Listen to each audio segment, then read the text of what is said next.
মাগুরা সদর উপজেলায় অস্ত্র, গুলি ও ইয়াবাসহ জেলা ছাত্রদলের সাবেক সাধারণ সম্পাদক আবু তাহের সবুজকে আটক করেছে যৌথ বাহিনী।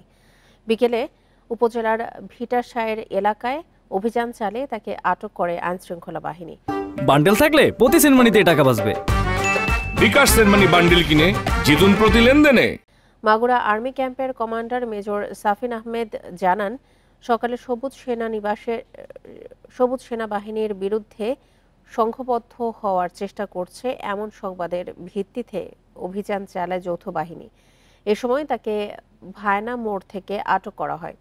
পরে সবুজের দেয়া তথ্যের ভিত্তিতে তার বাড়ি থেকে একটি দেশীয় পিস্তল, 1 রাউন্ড গুলি, 15 পিস ইয়াবা ট্যাবলেট ও একটি চাপাতি উদ্ধার করা হয়।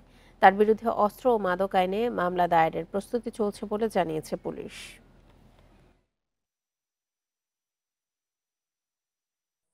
এই যে একটা চাপাতি, 15 পিস ইয়াবা, একটা কার্তুজ আর একটা 1 শুটার গান, এগুলা উদ্ধার হয়েছে আর কি। এর আগে তার বিরুদ্ধে অনেকগুলো অভিযোগ আমাদের কাছে ছিল, প্রায় 13-14টা বিভিন্ন সময় লিখিত অভিযোগ আমরা পেয়েছিলাম যে সে নানা রকম নাশকতামূলক কার্যক্রম, জমি দখল থেকে শুরু এরকম অনেক ধরনের কার্যক্রম সে করে আসছে।